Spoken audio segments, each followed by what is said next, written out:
Carinho, todo o nosso amor para o nosso querido companheiro Luiz Lima, que fará a palestra de hoje, e o tema é o respeito. Seja feliz. Tá. Boa noite a todos. Vou colocar aqui, vamos dar uma ajeitada técnica aqui. Vamos falar um pouquinho hoje sobre respeito, né? Só que a gente vai fazer uma coisa um pouco talvez diferente do normal, do esperado. Quando a gente fala em respeito, a gente normalmente pensa na parte moral, na parte até social, filosófica, né? Mas não é isso que a gente vai fazer, não. Nós vamos falar de respeito na parte científica. Se fala de respeito na parte científica, né? Que coisa meio incoerente, coisa meio estranha, né? Então o que a gente quer entender é o seguinte: quando a gente respeita alguém ou desrespeita alguém, o que acontece? Quais são, em termos de vibrações, e aí por isso que é um estudo científico, em termos de vibrações no nosso interior e fora do nosso corpo, o que acontece? O que a gente causa no universo? Basicamente é isso, né? Qual é a nossa participação no universo quando a gente toma uma atitude de respeito ou desrespeito? Quando a gente faz um estudo científico desse tipo de coisa, não interessa muito se a gente está falando de respeito ou de desrespeito. Parece paradoxo, né? Mas cientificamente é o mesmo estudo, é exatamente a mesma coisa. Só que um tem uma carga de energia negativa, o outro tem uma carga de energia positiva. Mas cientificamente falando é a mesma coisa, né? Em termos mais detalhados cientificamente, nós sabemos que os elétrons giram, né? Os elétrons podem girar assim ou assim. É uma característica chamada de spin do elétron. Se ele gira assim, eu estou respeitando; se ele gira assim, eu estou desrespeitando. Grosseiramente falando. Mas o estudo em si científico é exatamente o mesmo. Então, para a gente dar exemplos no meio do caminho aqui na nossa apresentação, por incrível que pareça, e infelizmente, é muito mais fácil dar exemplo de desrespeito do que de respeito. Porque é isso que a gente vê lá fora todo dia, né? Tem muito mais percentual de incidência de desrespeito que a gente vê todo dia no jornal, na televisão, né, no nosso trabalho, com nossos colegas, nossos vizinhos e tal, do que de respeito. E como cientificamente não interessa muito, né, a gente pode usar os dois. Então, quando a gente vai falar de respeito ou desrespeito, logicamente, antes de eu chegar nessa atitude, antes de eu tomar essa atitude, teve um pensamento, né? Eu pensei e decidi fazer A ou B, né? Então nós temos que entender um pouquinho sobre o pensamento. Para que a gente consiga entender esse pensamento, lembra que nós estamos falando a nível científico, tá? Para que eu consiga entender esse pensamento, a gente vai ter que entender uma coisa chamada indução mental, que é o que me leva a pensar daquele jeito, né? Mas para eu entender indução mental, eu vou ter que entender o que André Luiz chama de matéria mental, né? O que acontece no universo que me fez induzir aquele pensamento? E para entender matéria, eu tenho que entender as partículas das quais a matéria é composta, que são chamados por André Luiz de corpúsculos mentais. Então vai ficando difícil assim a gente olhar esse negócio, nossa, está ficando assim, né? Difícil até de falar, mas não é bem assim, a coisa é simples. Só que para eu conseguir estudar tudo isso, nós vamos estudar cada um desses pontos, tá? Numa linguagem bem simples, menos técnica possível que a gente consiga, tá? Porque ninguém aqui é técnico, ninguém é cientista, não é nem para isso que nós estamos aqui, mas a gente precisa dar uma pincelada nisso daí. Só que para a gente entender isso daqui, esse patamar dessas quatro coisas, nós temos que nos apoiar em dois outros conceitos, que é o estudo dos corpos sutis, né, os nossos corpos sutis, e uma pitadinha mínima, assim, 3 grãozinhos de física quântica, porque mais que 3 grãozinhos também já sai do nosso objetivo, tá? Então a gente vai ter que varrer isso tudo aqui, para que a gente possa entender. A gente vai fazer isso na ordem inversa. Vamos estudar esses 6 pontos nessa ordem aqui, tá? Então vamos lá, pensamento é o primeiro. Existe um livro muito interessante, eu acho que eu já mencionei inclusive aqui, chamado The Mind and the Brain, do Jeffrey Schwartz. Esse livro, ele é um psicólogo, né? E esse livro é muito interessante porque ele começa, o tema do livro é desafiar a comunidade científica a pelo menos considerar que pensamento não se origina no cérebro, né? Como a ciência, infelizmente, materialista acha. Então ele conta uma pequena historinha nesse livro, como se fosse uma parábola, né? Uma pequena historinha. E a historinha é mais ou menos assim. Numa galáxia distante, o governador de um planeta, numa galáxia distante, o governador desse planeta começa a receber uns sinais na aparelhagem dele. E aí eles ficam assustados. O que é isso, né? Vamos identificar de onde vem esses sinais. Chama lá o pessoal dele e o pessoal identifica que isso daqui está vindo do planeta Terra.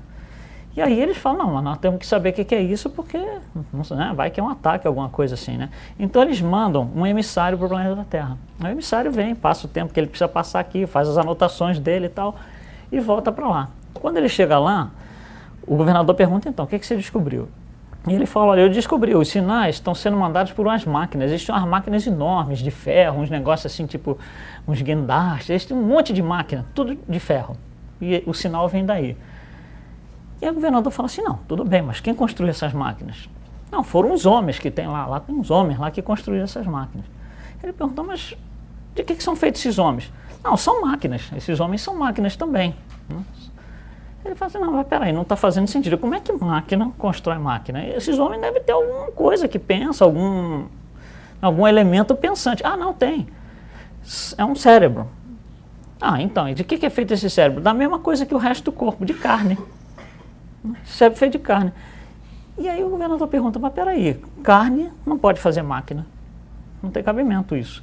Tem que ter alguma coisa nesse cérebro que faz máquina, que é uma entidade pensante, uma entidade inteligente, né? E a historinha vai daí para frente, não interessa mais para a gente. Mas o ponto que ele faz nessa sequência da história é: a gente não tem condição de pensar mais, de admitir mais no estágio que a gente está, que pensamento origina no cérebro. Então ele coloca dessa forma, da onde vem o pensamento, qual é a origem do pensamento, né? Essa é a grande questão dessa historinha nesse livro. E obviamente a comunidade científica, esse livro saiu em 2007, não gostou muito do livro. A comunidade científica ficou meio, né, com o pé atrás com esse livro. Mas o objetivo é justamente isso, a gente começar a pensar que tem que ter uma preexistência de alguma coisa inteligente, porque o cérebro em si são células. E células não têm condição de gerar máquina. Tem que ter alguma entidade superior, né? Então, o nosso pensamento, ele obviamente não pode vir do cérebro, tem que ter uma inteligência por trás disso. Se eu pensei que eu vou respeitar alguém ou desrespeitar alguém, isso foi pensado, foi ordenado através do cérebro, mas o cérebro não é a entidade geradora. Tem alguma coisa que gerou esse pensamento, né? Então, o pensamento nosso, ele pode ser gerado de duas formas, tá? Uma forma é o que a gente chama de radiações. Por exemplo, digamos que eu saio daqui, eu vou para casa, e eu estou dirigindo, e eu lembro assim, puxa, eu tenho que passar no supermercado. E continuo dirigindo, ouvindo lá minha música e tal. Então eu irradiei esse pensamento, assim, como se fosse um flash, né? Preciso passar no supermercado e morreu, acabou. Estou pensando outra coisa agora, estou ouvindo minha música. Daqui a pouco vem um outro pensamento. Preciso botar gasolina no carro. Foi embora o pensamento. Então eu coloquei uma radiação, né? Isso sai em forma de uma radiação. É um pensamento fragmentado, ele ocorre e não ocorre mais. Talvez daqui a 3, 4, 5, 10 minutos dirigindo eu falo, puxa, não posso esquecer de ir no supermercado. É o mesmo pensamento de novo, mas é fragmentado, eu não estou sustentando aquele pensamento. Mas a segunda forma da gente irradiar, gerar um pensamento, é sustentar esse pensamento. Isso é o que André Luiz chama de forma-pensamento. Então, eu penso, por exemplo, eu tenho que ir no supermercado e eu fico o tempo inteiro dirigindo com aquilo na cabeça. Eu vou no supermercado, enquanto eu não parar o carro e não entrar no supermercado, eu não consigo me desligar daquilo, né? Então, qualquer pensamento que a gente tem, no sentido, agora uma coisa mais ampla, né? No sentido de fazer algum tipo de mal a alguém, algum tipo de bem a alguém, fazer alguma coisa mal, alguma coisa boa, à medida que a gente sustenta esse pensamento, que a gente vai plasmando isso e mantém isso ativo no ar, a propagação disso tem uma consequência muito grande, que é o objetivo nosso, saber, né, se eu fico o tempo inteiro pensando que estou indo para o trabalho, mas hoje eu vou brigar com o meu chefe, hoje eu vou falar isso para ele. Ou seja, eu estou tentando, eu estou formando uma forma de pensamento de talvez desrespeitar o meu chefe ou agredir o meu chefe. E aquilo está sustentado, né, na minha mente, e isso vai ter uma consequência. O que a radiação passa, né? Nós temos a tendência daquilo que nos incomoda, naquilo que mexe com as nossas sensações, a fazer formas de pensamentos, não radiações, né? Então nós vamos ter que entender o que acontece, né? Cada pensamento que a gente tem, como a gente viu no gráfico ali atrás, vem de uma indução mental. Eu, por alguma razão, sou induzido a pensar daquela forma, né? E André Luiz coloca essa indução mental de uma forma muito interessante. em mecanismos da mediunidade. Uma analogia muito fácil da gente entender, né? Porque o mecanismo da mediunidade usa uma linguagem muito técnica, às vezes muito difícil para as pessoas compreenderem. Então, a maneira muito simples da gente compreender é assim: imagina que a gente acende uma fogueira no meio do escuro, no breu, 3 horas da manhã, no meio do nada, lá no mato. A gente acende a fogueira. Nós que estamos em volta da fogueira, nós estamos tendo pelo menos 2 sensações. Uma de calor, né? Fisicamente falando, porque tem um fogo ali, e outra de luz, né? À medida que eu vou me afastando daquele fogo, né, o que vai acontecendo? Vai chegar uma hora que eu não sinto mais calor nenhum, a temperatura não está alterada, mas eu ainda vejo a luz. E eu vou me afastando, me afastando, me afastando, vai chegar uma hora que eu não vejo mais nenhum dos dois. Então a abrangência desse fogo depende da intensidade desse fogo, né? Ele vai abrangendo, né? Às vezes a gente está dirigindo no escuro e você vê assim uma certa claridade lá para frente. A gente sabe que lá tem uma cidade, mas a gente não está vendo o foco de luz mais. Você não consegue identificar de onde vem, mas você sabe que existe. Por quê? Porque você está sujeito à ação do campo mental. Então, o campo mental nosso, a gente faz a analogia justamente com o fogo. Quando eu tenho esse pensamento, essa forma de pensamento que eu gerei, eu vou lá desrespeitar o meu chefe, eu estou indo para o trabalho só para desrespeitar o meu chefe hoje, para brigar com ele, que seja, né? Ou para fazer uma coisa boa, fazer uma caridade, eu vou no centro hoje fazer uma boa ação, alguma coisa assim. A gente está sustentando aquilo, todo mundo que está no meu campo mental está sujeito a esse tipo de vibração. Todo mundo está sentindo esse calor e essa luz que eu estou irradiando. Porque isso é uma forma de pensamento, isso não é uma coisa que foi, né, veio e saiu. Não, eu estou sustentando por opção, por vontade própria, livre-arbítrio, eu estou sustentando aquela forma de pensamento. Então, todo mundo que está nesse campo mental vai sofrer a mesma indução, né? Se, por exemplo, a gente começa a ter um desentendimento aqui no centro, eu com alguém, todos vocês vão estar no mesmo campo mental, vão estar, né, não é a palavra certa porque não se tem uma palavra melhor no mundo espiritual, mas todo mundo estaria sob o mesmo efeito, da mesma perturbação, né? Então, o que André Luiz nos coloca com muita clareza é o seguinte: dependendo do poder de fogo dessa fogueira, né, ou seja, a concentração com que eu coloco essa forma de pensamento no ar, com que eu plasmo essa forma de pensamento, e a persistência com que eu faço isso, vai fazer a abrangência do campo mental mudar. Então eu aumento a abrangência desse campo mental com a minha perseverança naquele pensamento, ou seja, quanto tempo eu sustento aquela forma de pensamento e com qual concentração, né? Se vem lá do fundo do coração ali, aquilo vai ter uma importância, uma influência, vai gerar um campo mental muito mais abrangente do que se eu for uma coisa mais light, né? Então, todo mundo que está nesse campo mental está sujeito às mesmas vibrações que eu. Para que isso ocorra, para que a sedução mental ocorra, a gente tem que estudar o que acontece com a matéria que forma o campo mental, né? Isso é feito através do estudo de comprimento de onda. Ninguém quer estudar física pesada aqui, não é o objetivo. Mas eu acho que a ideia ajuda, até porque André Luiz coloca dessa forma para a gente. Imagina que eu pego uma corda, e eu seguro aqui uma ponta da corda e a outra ponta a gente prende lá na parede, né? Então, se eu balançar essa corda mais ou menos devagar, todo mundo vai ver que a corda fica ondulando ali, né? Todo mundo vai conseguir ver. Mas se eu conseguir fazer isso numa velocidade tão alta, tão alta, tão alta, que os olhos de vocês não conseguem mais ver, o que vocês vão ver é uma faixa. Vocês não vão conseguir mais ver a corda vibrando. Um exemplo muito fácil, por exemplo, se a gente ligar o ventilador, antes de ligar eu pergunto para vocês quantas pás tem ali, você fala 3. A gente liga o ventilador, aí eu pergunto de novo, quantas pás tem ali? 6. Aí eu coloco o ventilador na máxima velocidade, você fala assim, não, tem um círculo. Por quê? Porque a gente está perdendo a definição, né? A mesma coisa seria com a corda. Então, quando eu consigo balançar essa corda com muito mais violência, muito mais força, fica muito mais difícil de vocês verem. Seria alguma coisa como o verde aqui em cima. Quando eu vou devagarzinho, é uma coisa mais susceptível, mais fácil de vocês verem, seria alguma coisa como essa aqui embaixo. Então, se a gente conseguisse pegar 2 picos dessas ondas, né, e medir isso é chamado em física de comprimento de onda. O nome não é importante, é só para a gente fazer uma referência, tá?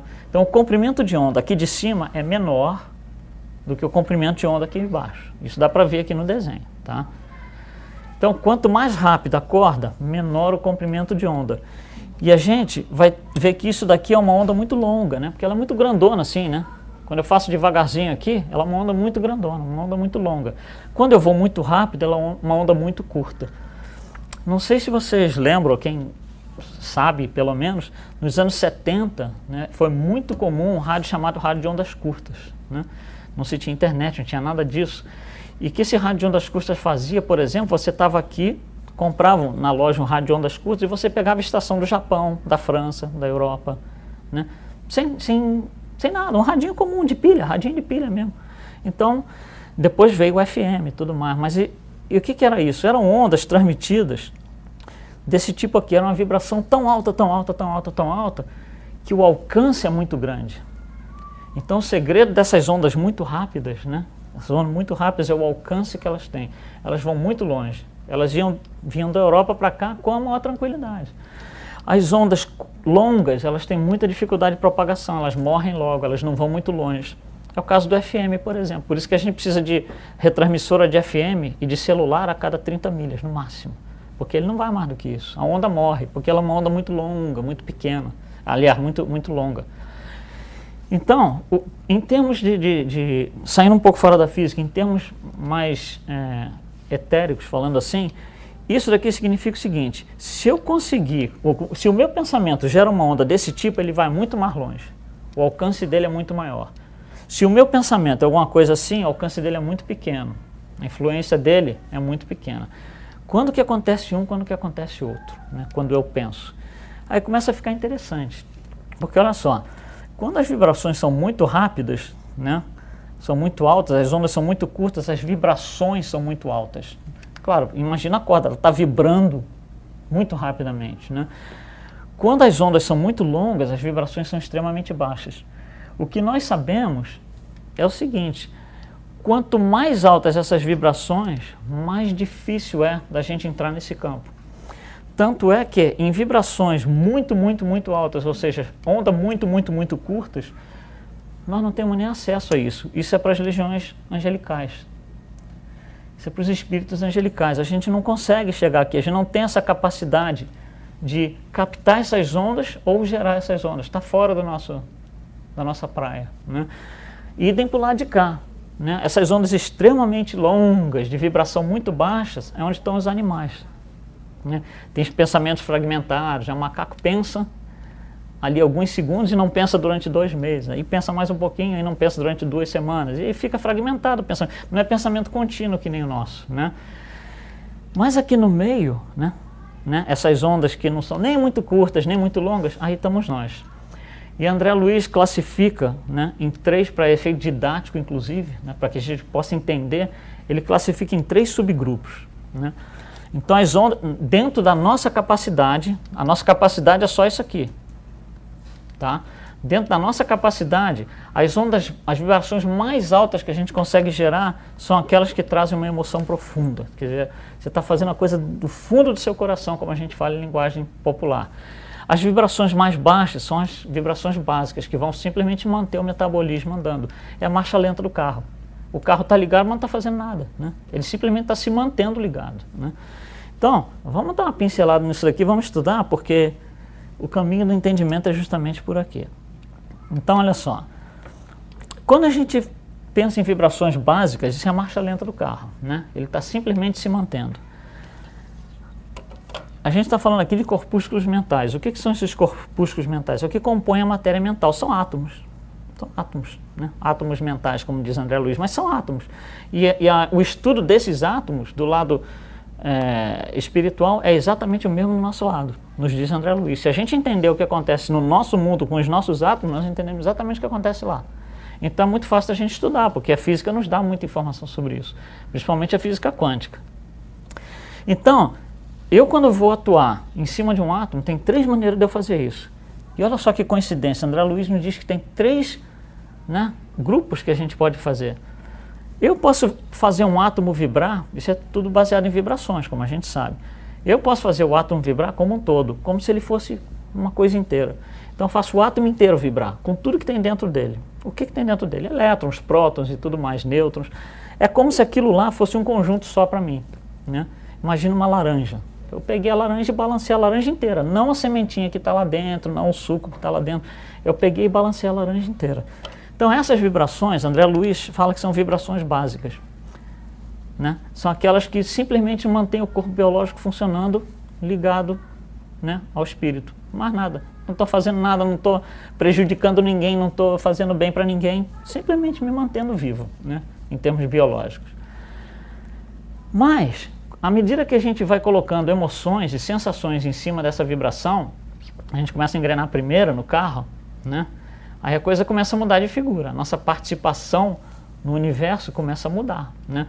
O carro está parado, você não tem participação nenhuma no trânsito ali, você está no parking lot, mas na hora que você vai para a rua andar, você começou a participar do trânsito, né? Do tráfego. O que acontece quando a gente está em estado de atenção, de reflexão, de oração? Aí eu começo a ter uma influência no universo. O que muda daqui para cá? O que muda é que eu já não estou mais mexendo no átomo como um todo. Eu já consigo mexer dentro do átomo. O que é um átomo, para a gente relembrar? É um ponto de energia, que a gente chama de núcleo, com elétrons, que são outros pontos de energia rodando em volta, né? Isso é um átomo, tá?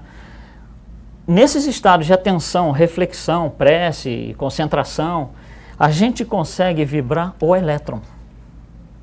O elétron já está dentro do átomo.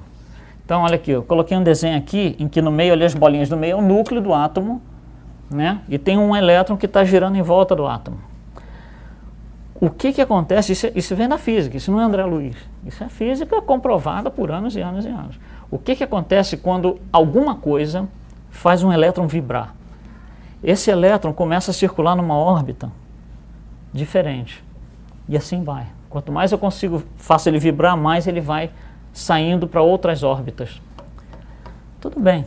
Isso daí não é novidade, a física nos diz. O que interessa para nós? O que acontece com um elétron quando ele sai de uma órbita e vai para outra? Ele gera luz. Ele gera energia luminosa. Em termos espirituais, quando eu mexo no elétron, eu estou determinando o que a minha aura está acontecendo com ela. A aura vem daqui, da luminosidade do movimento dos elétrons.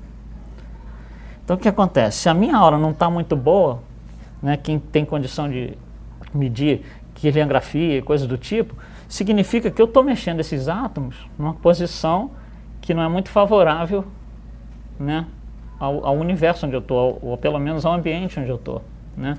Eu estou com energia negativa, seria o desrespeito. E quando a aura está boa, eu estou do outro lado, né? Então eu estou na fase do respeito.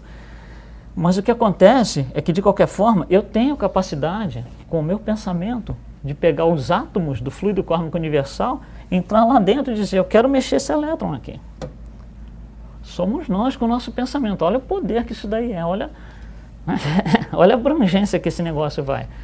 E tem uma terceira parte ainda que André Luiz nos coloca, que é quando eu realmente me concentro, coloco toda a minha emoção, ali, como a gente fala, né, do fundo da alma ali, a gente concentra para alguma coisa boa ou ruim, né? Eu posso estar com raiva da pessoa tão grande, tão grande, tão grande, que eu coloco toda a minha energia naquilo, né? Ou posso estar com uma emoção positiva tão grande, um desejo de fazer alguma coisa boa, uma caridade, de agradecer alguém, de fazer uma prece intercessória. É a mesma coisa, só que é positivo. Mas o que André Luiz nos coloca? Que eu consigo mexer no núcleo do átomo. E aí fica interessante, porque se a gente olhar assim, ó, onde será que eu tenho mais poder de fogo? Quando eu consigo mexer no núcleo do átomo ou no elétron como um todo? No núcleo, né? Que eu tenho controle, estou controlando, estou dizendo para aquele átomo o que ele vai fazer. É como se eu botasse uma rédea no cavalo, né? Ali ele está na minha mão, ele está sob o meu controle. É como se eu estivesse dominando, né, aquele átomo. Eu vou conseguir dizer para ele o que ele vai fazer. Então olha só a capacidade que nós temos, olha o poder que nós temos. O problema é que nós não sabemos usar. Por quê? Isso daqui, ó, são vibrações muito altas. Lembra o gráfico para cá, as vibrações são mais altas. A gente tem dificuldade de chegar aqui. A gente está mais aqui, ó, nessa vibração básica, um pouquinho aqui no meio e tal. A gente não consegue ir muito para o lado de lá. À medida que nós vamos conseguindo, nós vamos tendo um poder de influência maior. Por que a gente fala que Jesus olhava para as pessoas e, né, dava ele tinha aquele poder magnetizador, aquele poder de fogo, usando as palavras que eu estou usando aqui, tão grande? Porque ele está aqui, ó. E nós não temos essa capacidade. ainda. Mas temos como fazer, sabemos que é possível. Isso é tudo física que explica isso daqui tudo, né? André Luiz coloca de uma forma mais etérica, mas ele coloca para a gente exatamente isso. Se você entender a física do seu mundo, você entende a nossa, né? Em vez de átomo, ele diz que não tem palavras para definir. Então ele define como átomo mental, elétron mental, porque ele não tem um vocabulário para isso do lado de lá, obviamente. Mas isso aqui nos dá uma perspectiva assim, muito grande, né, do que nós podemos fazer. Então, são 3 coisas que eu consigo fazer vibrar, né? O núcleo lá dentro, onde eu controlo tudo, os elétrons que definem a minha aura, ou o elétron como um todo. Isso daqui é só resumindo o que eu acabei de falar, né? Então, dependendo do que eu faço, né, quando eu mexo no átomo inteiro, né, eu só estou me mantendo, não estou fazendo nada, é o carro em marcha lenta. Quando eu consigo, com um pouco mais de emoção, né, mexer nos elétrons, a minha aura vai se alterando por causa da vibração que eu estou colocando nela, boa ou ruim, né? Então, se eu já estou num estado mais de reflexão, de oração, no caso das coisas positivas, né? E quando eu consigo mexer no núcleo onde eu realmente me entreguei àquilo, àquela causa. Eu coloquei toda a minha concentração, toda a minha determinação nisso daqui. E aí eu tenho um poder muito grande de transformar o campo mental e influenciar as pessoas, né? Então tem pessoas que a gente vê, chegam perto de um grupo e influenciam um grupo de uma forma assim absurda, em minutos, né? Às vezes você está numa festa, a festa está meio assim e tal, entra uma pessoa, muda o ambiente inteiro da festa, uma pessoa. A pessoa entra pela porta, nossa! Ou ao contrário, né? Entra uma pessoa, acabou a festa, né? Cientificamente é exatamente a mesma coisa, né? A interpretação é diferente por causa da carga energética, né? Mas é isso aqui, é a nossa capacidade de fazer isso. E aí olha o que nos diz André Luiz, em Mecanismos da Mediunidade, que nós estamos mergulhados num mar de energia sutil, né, que é o fluido cósmico universal, no qual surpreendemos elementos que transcendem o sistema periódico dos elementos químicos. O que é o sistema periódico dos elementos químicos? É aquela tabela de química que tem todos os elementos lá. Carbono, oxigênio e tal, todos os metais, aquela tabela ali. Então existem outros elementos que não estão naquela tabela, porque nós não conhecemos. É isso que ele está falando aqui, tá?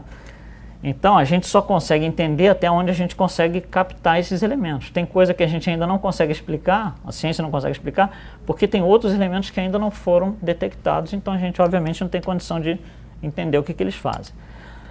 Temos ainda aqui as formações corpusculares, as pequenas partículas, né, com base nos sistemas atômicos em diferentes condições vibratórias. Isso quer dizer o seguinte, são os mesmos elementos que nós temos, carbono, nitrogênio, oxigênio, ferro, lítio, mas que em condições vibratórias diferentes, que dão resultados diferentes. Quando eu puxo a corda é a mesma. Se eu puxar com força ou com pouca força, a corda é a mesma, o elemento químico é o mesmo, mas o resultado é diferente. As pás do ventilador são as mesmas, se eu rodar ele devagar ou rápido. A interpretação que eu vou ter é diferente, mas o elemento é o mesmo. Então André Luiz nos diz isso. Com os mesmos elementos químicos é possível fazer coisas que vocês que estão encarnados aí não conseguem detectar. Então, considerando os átomos, tanto no plano físico quanto no plano mental, com associações de cargas positivas ou negativas. Ou seja, também no plano mental, né, tem elétrons que rodam para um lado ou para o outro, que geram cargas positivas ou negativas. Então, todo esse pensamento que a gente tem é uma energia que ora é positiva, ora é negativa. Ora nós temos bons pensamentos, ora maus pensamentos, né? Bom, e aí a gente começa a ter, aí a gente viu como é que isso se acontece dentro do campo mental, né? Mas e dentro de mim, de mim? Quando eu penso uma coisa, o que acontece dentro de mim? Antes disso sair lá para fora, né? Então vamos tentar estudar o que acontece do momento que eu tenho um pensamento e como o meu corpo absorve e reage a esse evento. Isso é um evento, basicamente. Bom, nós sabemos que Kardec nos define, didaticamente até, né, em 3 corpos, né? Corpo físico, perispírito e espírito. André Luiz vai um pouquinho mais além, ele subdivide o perispírito em 3 subcorpos, né? E a gente acaba com 5. Então o duplo etérico, o espiritual e o mental, esses 3 fariam o que Kardec coloca como perispírito. Eu vou usar o modelo de André Luiz para a gente detalhar um pouquinho mais a explicação, para ficar talvez mais fácil da gente compreender o que vai ser falado. Então, olha só, quando o espírito decide tomar uma atitude, por exemplo, de respeito em relação a alguém, ou de desrespeito, isso vai descer e vai chegar lá no plano físico. Então nós temos que entender o que tem em cada corpo, o que acontece, como é que essa energia vem descendo até o físico. Então vamos dar uma olhada o que acontece em cada um desses corpos. Então lá em cima o espírito, né, tem a sua carga energética, ele é o princípio inteligente. A carga energética do espírito é a utilização dessa matéria mental. Né? O espírito vai utilizar essa matéria mental, tudo isso que a gente viu aqui agora, esses átomos mentais, etc, etc. E esse espírito, ele tem o seu histórico. Né? Nós temos nosso histórico espiritual, com todo o nosso conjunto de virtudes e vícios, cada um num ponto diferente, cada um num grau de evolução diferente, mas está tudo ali armazenado. Então, tem hora que eu, espírito, vou lançar a mão de um vício e vou transmitir uma carga negativa. Ou eu vou lançar a mão de uma virtude e transmitir uma carga positiva. Né? Então, o espírito é quem organiza esse evento, é quem começa esse evento. E aí isso vai descer para o próximo corpo, que é o corpo mental. O que tem no corpo mental? É a única fonte do pensamento. Então o espírito comanda para o corpo mental o que vai acontecer, ele transmite a ideia do que ele quer fazer. E o corpo mental é quem organiza o pensamento. É quem vai juntar os átomos e tudo mais e fazer aquilo acontecer. Né? É como se fosse uma hierarquia aqui. Né? Um dá ordem por debaixo, assim vai descendo. Né? O corpo mental pensou, e aí isso vai descer para o corpo espiritual. O corpo espiritual é o corpo que tem toda o nosso histórico de créditos e débitos. Os hindus chamam isso de corpo karmático, né? Porque é onde está todo o karma, toda a lei de ação e reação, toda a lei de causa e efeito, está no corpo espiritual. O que eu fizer, a energia que eu lançar, ela fica arquivada nesse corpo espiritual. Né? Então, se eu lancei, é como contabilidade. Né? Se eu fiz um talão de cheque lá de $10, aquilo está arquivado na minha contabilidade. Né? De alguma forma, esses $10 vão ter uma influência, alguma hora vai voltar isso para mim. Então, nesse corpo espiritual é onde fica tudo. Então, todo tipo de ação que eu tiver vai ter uma reação. É a lei de ação e reação. Né? E isso vai descer para o duplo etérico. O duplo etérico é a parte grosseira, mais grossa do perispírito, colada no corpo físico. E o que tem aqui? Aqui tem todos os centros de força, né? Onde estão os chakras. Então, à medida que isso vem descendo, esse pensamento, essa energia vem descendo para cá, ele vai passar pelos meus chakras. Isso não saiu nem de dentro de mim ainda. Né? Então, eu vou brigar com uma pessoa. Não saiu nem dentro de mim, eu estou brigando comigo mesmo, por enquanto. Né? Olha só o poder disso, né? Ainda estou brigando com o meu duplo etérico até o momento. Já briguei com o meu corpo mental, já briguei com o meu espiritual, estou brigando com o duplo etérico ainda. E não saiu nem para fora isso aí. A pessoa com quem eu vou brigar não está nem tomando conhecimento de que isso vai acontecer, até esse ponto. Né? Então, isso vai alterar todos os meus chakras. Isso vai me desalinhar os chakras. Né? Agora, o que acontece? Aí que é interessante. Se isso é uma radiação, lembra lá no início, é uma radiação, você desalinhou os chakras por 1 microsegundo e acabou. Voltou tudo bem, está tudo tranquilo, sob controle. Os chakras se realinharam, está tudo bem. Mas o que acontece quando isso é uma forma de pensamento que eu fico alimentando aquilo ali? Aí você começa a desalinhar os chakras e não deixa eles se realinharem. Né? Você vai detonando, né, se a gente pudesse colocar dessa forma, o seu conjunto de ciclos de sistema vital. Né? Bom, e aí isso vai descer para o corpo físico. E vai dar, né, algum tipo de sintoma. Não necessariamente a gente nota na hora, em alguns casos a gente nota na hora. O corpo físico é onde está o mata-borrão do espírito. Então é ele que vai receber, né, a patada final, se for uma coisa negativa. Ou ele que vai receber a bandeirada final, quando é uma coisa legal. Ele é que vai, de alguma forma, ser o responsável por herdar todo esse descenso de energia que começa lá em cima no espírito e vem até aqui embaixo. Tá, mas agora como é que é transmitido isso daqui? A gente sabe que existe uma hierarquia, mas a gente não viu como é que é transmitido. Eu sei que quando eu vou dar uma patada em alguém, eu dei uma patada no meu corpo mental, também dei uma patada no meu corpo espiritual, também dei uma patada no meu duplo etérico, e assim vai. Mas como é que acontece isso, né? Aqui que está o pulo do gato. Gato pula também, né? olha só, nas nossas células, nós temos, as células são didaticamente divididas em duas partes, né? O núcleo, que seria essa parte rosada aqui no meio, e o resto. Esse resto é chamado de citoplasma, tá?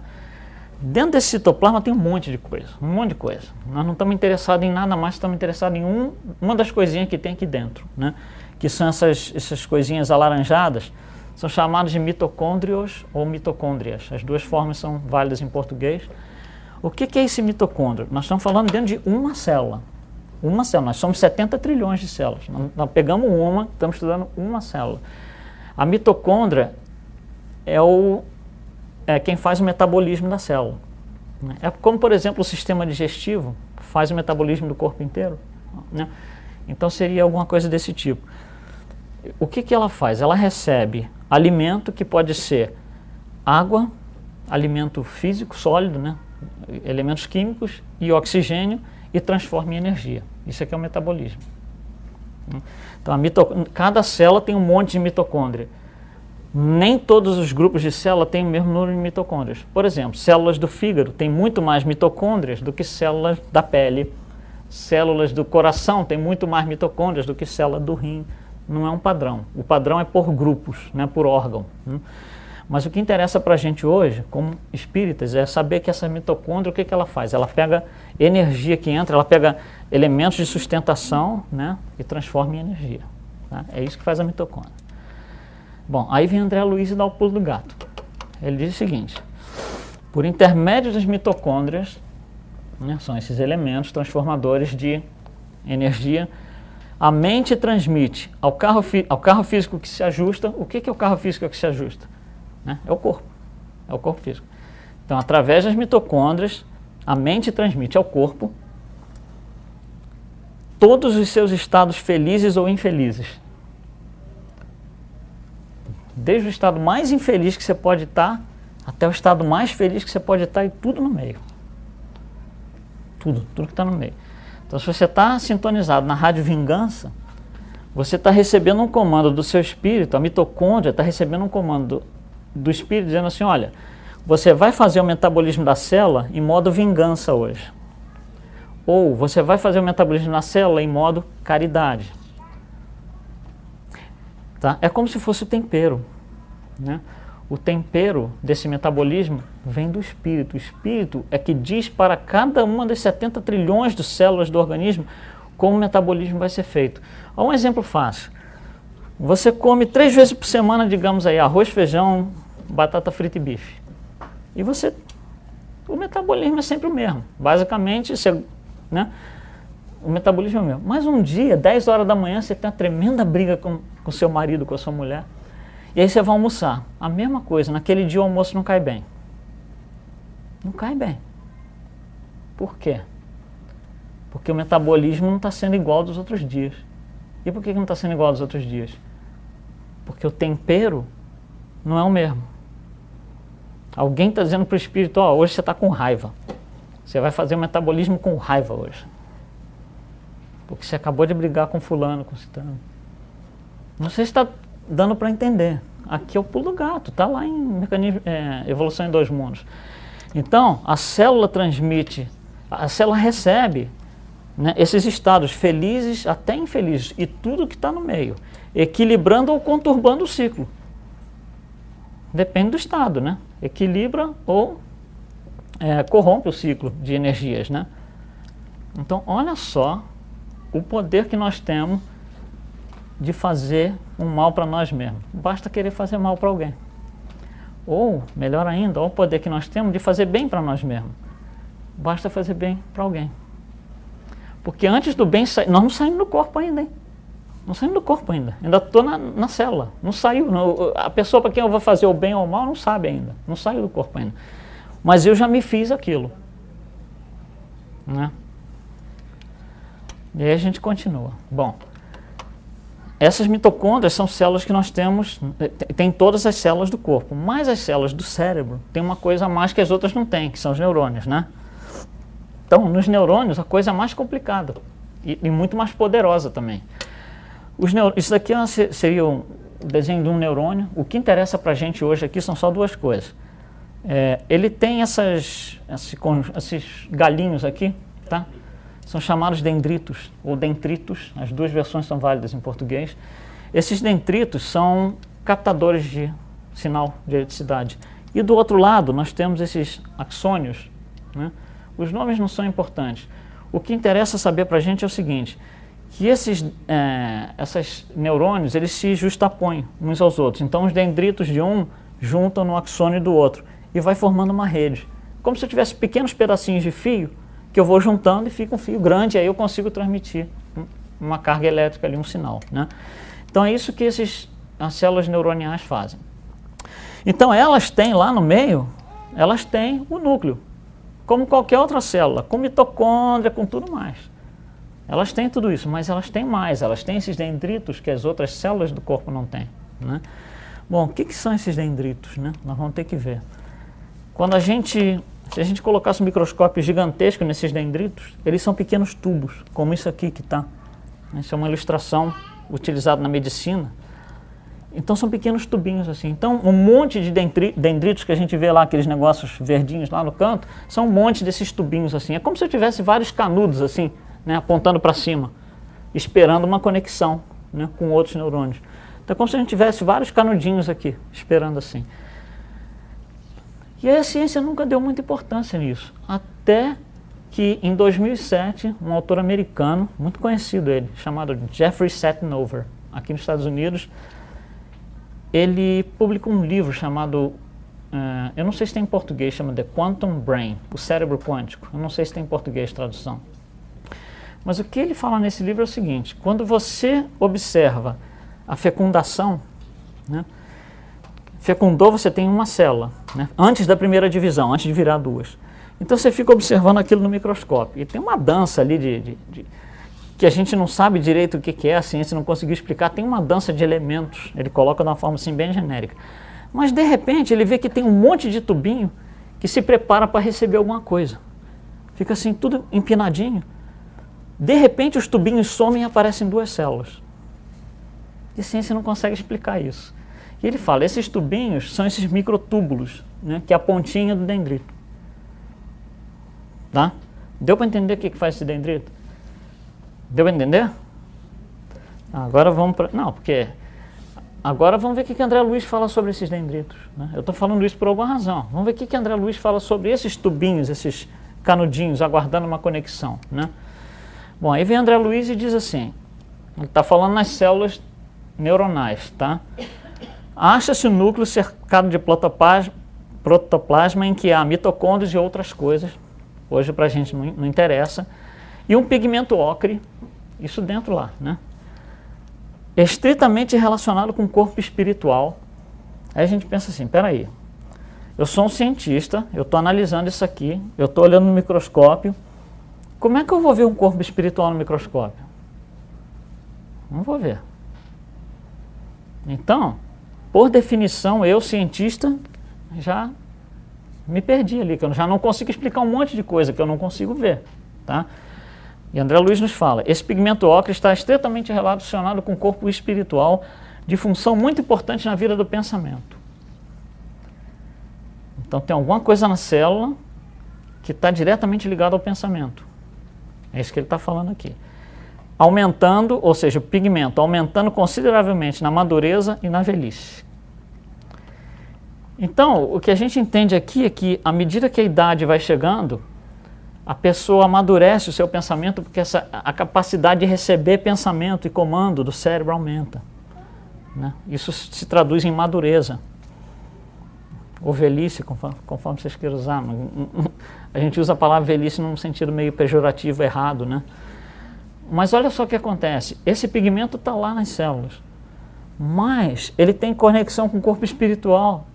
E a ciência não consegue ver, porque no microscópio não tem corpo espiritual. Ele vê lá o tubo em pé, mas ele não vê com o que conecta. Tá?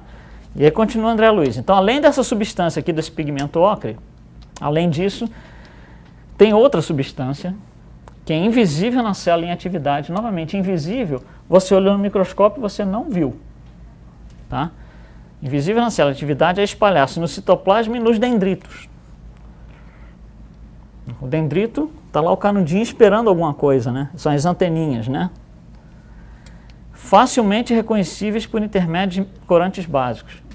Isso quer dizer o seguinte, às vezes você vai fazer exame de sangue, o que eles fazem? Dependendo do que quer ser examinado, eles tiram sangue, né, no tubo de ensaio e colocam um corante. E aí aparece lá o que eles querem ver.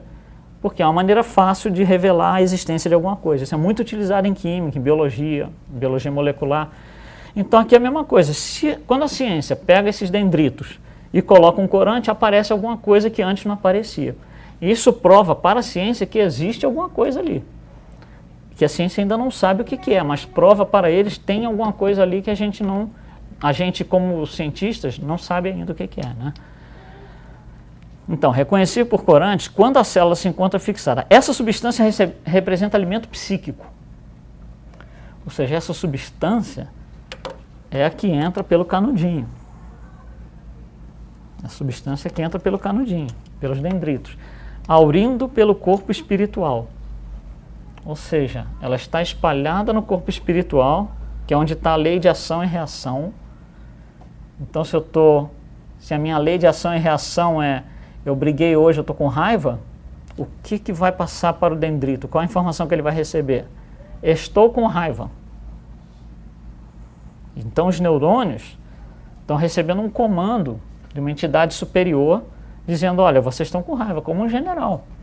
Chega para a sua tropa e diz, vocês vão matar todo mundo que está ali. É um comando, né? É basicamente o que está acontecendo aqui. Está existindo um comando de uma entidade superior dizendo, hoje é assim. Porque amanhã pode ser diferente, daqui a 2 horas pode ser diferente. Nós temos os nossos ciclos de emoções, sensações e tudo mais, experiências, né? E isso muda, isso é dinâmico. Então, aurindo pelo corpo espiritual através da respiração, durante o repouso físico.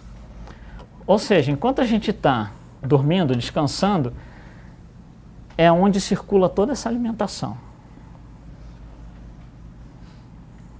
Olha o poder desse negócio.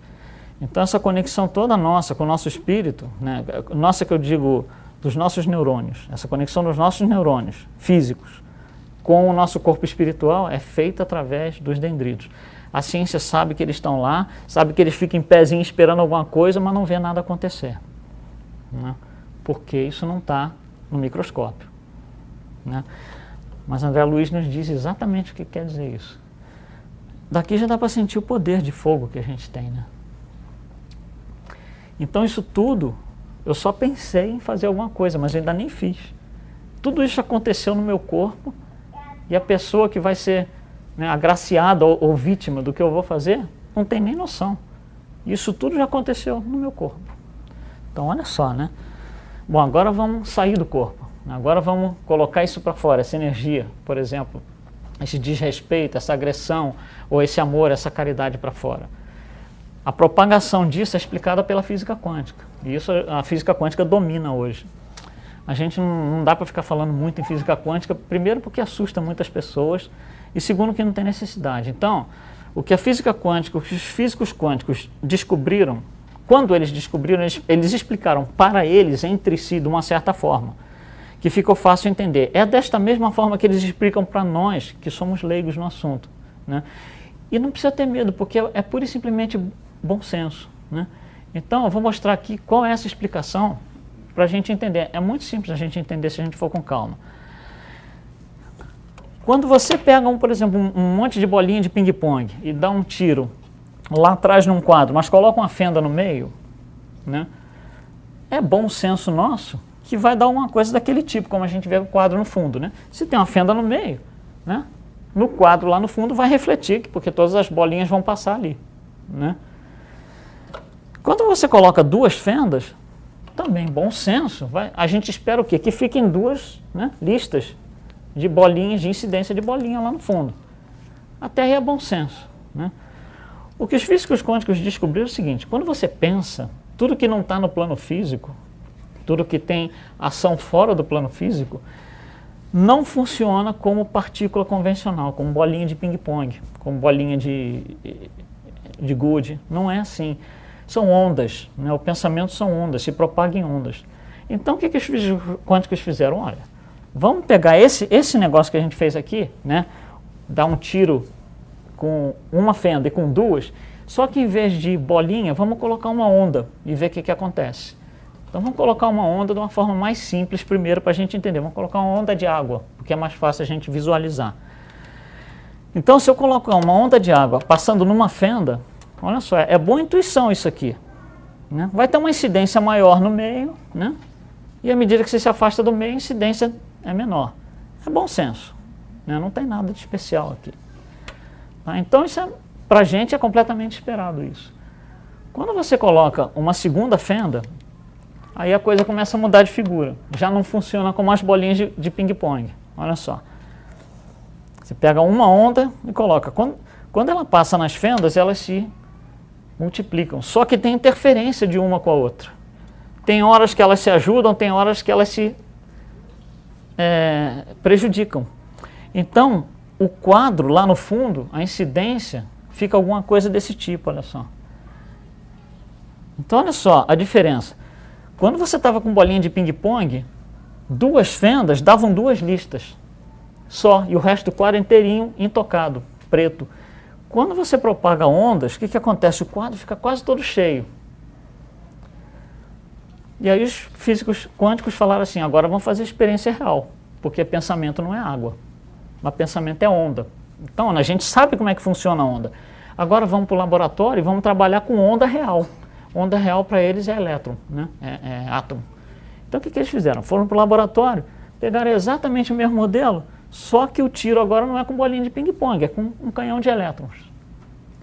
E aí o que acontece? Você colocou uma fenda, ele deu uma tira de resultado. Você coloca duas fendas, ele se comporta como no caso da água.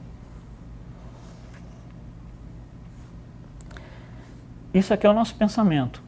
Qual a aplicação prática para a gente? Cada fenda é uma pessoa.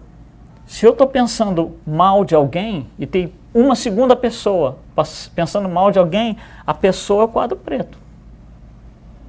É aquilo que a pessoa recebe. Quando tem dois pensando mal, agora você coloca um terceiro. E você extrapola o que vai acontecer no quadro preto. Você coloca um quarto, coloca um quinto. Aí você faz melhor, coloca um monte de gente fazendo prece intercessória. O que vai acontecer com o quadro? Vai ficar quase todo iluminado, é ou não é? Então é por aí o caminho. Ele dá toda aquela confusão dentro da gente, mas quando vai lá para fora, olha o resultado. Então quando eu transmito energia negativa, quando eu penso em energia negativa, não só eu me bombardeei de energia negativa, mas eu estou fazendo isso com as outras pessoas, né? E todo mundo que está no meu campo mental é uma fenda, que está pensando a mesma coisa que eu em direção àquela pessoa, bem ou mal, coisa boa ou coisa ruim. O resultado é que o quadro vai ficar todo manchado, né? Se for uma coisa boa, obviamente a pessoa recebe energia positiva, né? Então você pensa no caso dessas pessoas que são invejadas em quantidades enormes, tipo os artistas, pessoas ricas. São pessoas que têm, todos eles quase a gente vê que tem problema, muitos acabam se suicidando, é ou não é? Muitos acabam não conseguindo lidar com a situação, e vão para as drogas, álcool, não é? Por quê? Porque a capacidade que as pessoas têm, né, esse quadro preto que eles são, de receber aquela carga negativa tem limite, chega um ponto a pessoa não aguenta mais. E por que os políticos brasileiros ainda não morreram? Os políticos no Brasil, eu não sei quem vai morrer primeiro, se é o brasileiro que mandando essa coisa. Morrer não resolve. Eles morrerem não resolve, você entendeu? Eles continuam tendo toda essa carga negativa em cima deles. E cada um lida com isso de uma forma diferente. Tem uns que arriam na primeira carga, tem outros que ficam ali em pé, são os duros na queda, né? Como? Você não entra em sintonia com aquela taxa? Sim, quanto mais você consegue se proteger daquilo, menos você está sob a influência, né? Idem, por exemplo, você vem aqui, você chama alguém para fazer um tratamento aqui no centro espírita. E a pessoa vem aqui e faz assim, eu vou provar que aquilo não dá certo. Não dá certo. Porque a pessoa não está receptiva àquilo ali, não está fora da sintonia, né? Isso é o que? É livre-arbítrio. É a moral de cada um, é o livre-arbítrio que vai definir isso aqui. Então, vamos tentar tirar algumas conclusões aqui rapidamente, que nosso tempo já está acabando. Então, primeiro, quando eu penso alguma coisa, então a gente está falando de respeito e desrespeito. É meu livre-arbítrio pensar a respeito ou desrespeito. É meu livre-arbítrio respeitar ou desrespeitar, né? Pensar uma carga negativa ou positiva. Isso está comigo. Eu sabendo as consequências que isso tem para mim mesmo, talvez a gente comece a se policiar um pouquinho mais, né? Nós vimos, por prova científica, que nós somos o primeiro a herdar tudo aquilo que a gente está colocando para fora, ou vai colocar para fora. Mas aí a pergunta é, antes de eu pensar, antes de tudo isso começar a acontecer, antes do primeiro evento ser disparado, que foi eu pensar alguma coisa, esse pensamento, o que ele era? Antes de eu pensar esse pensamento. O pensamento, o espírito não é quem manda o comando para o corpo mental? Então o espírito pega a matéria, fluido cósmico universal, matéria mental, junta e pensa, faz alguma coisa, né? Então, o que era esse pensamento antes? Era uma possibilidade. Eu tenho a possibilidade de nem pensar aquilo. Eu tenho a possibilidade de pensar uma coisa boa ou ruim. Eu tenho a possibilidade de reagir bem ou mal a uma discussão. Eu tenho a possibilidade de brigar ou me alinhar com a pessoa, né? Então, o pensamento, depois que eu pensei, eu já escolhi. Mas antes disso, ele é uma possibilidade. O que faz escolher é o meu livre-arbítrio. É o meu livre-arbítrio que faz tudo isso daqui acontecer. De mais ninguém. E outra coisa, quando a gente coloca essas formas de pensamento no ar, essas formas de pensamento usam o quê? O fluido cósmico universal. O universal, no caso, é do planeta Terra. Então, o fluido do planeta nos permite montar certas formas de pensamento. Não todas, porque o fluido em si tem a sua limitação. Então, nós não conseguimos fazer uma forma de pensamento que uma entidade angelical consegue, porque o fluido do planeta não permite, né? E nós teríamos que ter uma vibração tão alta que nós não conseguimos, como a gente viu no gráfico lá no início, né? Então, nós também temos essa limitação. Enquanto nós não formos melhorando para, né, evoluir, passar para mundos mais avançados, a gente não consegue fazer certos tipos de forma de pensamento. A gente tem que ir melhorando aos pouquinhos para que isso aconteça. Então, cada vez que eu vou respeitar ou desrespeitar alguém, isso tem duas avenidas. Uma é o que acontece comigo mesmo, que é ao nível individual. E o outro é o que isso vai acontecer a nível coletivo, ou seja, depois que saiu de dentro de mim, que é o quadro preto, aquela impressão no quadro preto, aquelas linhas luminosas no quadro preto que a gente viu. E a gente viu que a influência que nós temos é muito maior, né? Naquele exemplo que os físicos quânticos nos dão, e que isso é sabido, isso hoje é sabido, né? A influência do pensamento, de uma prece, né? A gente fala tanto em influência da prece, o poder da prece, é aquele quadro preto ali, é um monte de gente, cada um é uma fenda, pensando positivamente, fazendo uma vibração boa. É o que acontece quando nós temos o tratamento espiritual no centro espírita, né? Você tem um grupo de pessoas ali, né, e um monte de trabalhadores se concentrando e tentando colocar todas as suas energias positivas, obviamente, né, para que aquela pessoa se sinta melhor, né, suas aflições diminuam e tal, sua energia seja fortalecida. Mas tudo começa conosco mesmo. Então, respeito é basicamente autorrespeito, porque antes de eu respeitar ou desrespeitar alguém, eu fiz isso comigo mesmo. Eu fiz isso com o meu corpo mental, com o meu corpo espiritual, com o meu duplo etérico, com o meu corpo físico. E aí vai lá para fora. Então, é tudo uma opção nossa, né? Só para a gente terminar, um exemplo muito interessante que a gente tem disso. Em 1997, aqui, numa cidade pequena, no estado de Iowa, aqui nos Estados Unidos, esqueci o nome da cidade. Mas era uma cidade que tinha o maior índice, na época, de criminalidade per capita dos Estados Unidos. É uma cidade muito pequena, mas o número de crimes em relação ao número de habitantes era extremamente alto, uma coisa assim absurda. E não tinha explicação, por quê? Porque cidade pequena, nem tem o que roubar, essas cidades pequenininhas no interior, não se tinha explicação. Aí um grupo de hindus e budistas resolveram fazer uma experiência. Eles trouxeram 70 gurus, mas não são gurus só hindus e budistas, veio gente eles chamam de high awareness, né, de nível de consciência crística, consciência muito alto, de católicos, de evangélicos, foram pessoas escolhidas a dedo no mundo inteiro, trouxeram 70 desses para essa cidade sem ninguém saber, e só veio ser sabido depois. E o objetivo era que essas 70 pessoas se revezassem em 3 turnos, para que formassem as 24 horas do dia, só fazendo mentalização de prece intercessória, né, para que a energia da cidade se levantasse, fosse melhor, menos mórbida, né? E o que aconteceu? Eles começaram num domingo, eles começaram num sábado. Na segunda-feira de manhã a polícia estranhou, porque quase não teve crime no final de semana. Mas, tudo bem, né? Passou a semana, o número de crimes foi baixando a cada dia. E a polícia não conseguia explicar, mas eles não sabiam o que estava acontecendo. E o evento terminou num domingo, ficou uma semana. No domingo, essas 70 pessoas voltaram. Na segunda-feira, o índice de crime voltou lá para cima de novo, para o mesmo patamar que estava antes. E aí eles publicaram a pesquisa. Nós fomos na cidade tal e fizemos isso. E ficou todo mundo abismado. Mas é justamente isso, né? São essas 70 fendas, né, pensando a mesma coisa positiva, impregnando um painel, né, com essa luminosidade, porque são coisas positivas. E o resultado foi isso aí, sem ninguém saber, né? Então, olha que coisa interessante. É tudo, vem daqui, é tudo nosso livre-arbítrio. Eu posso escolher que tudo vá bem e posso escolher que não. As pessoas que estão dentro do campo mental vão me ajudar a impregnar aquele quadro.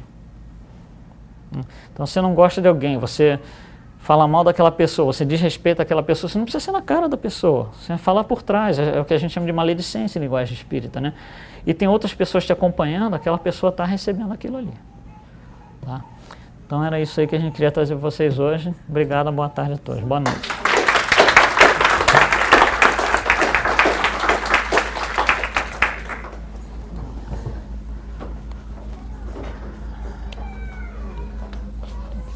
Obrigado.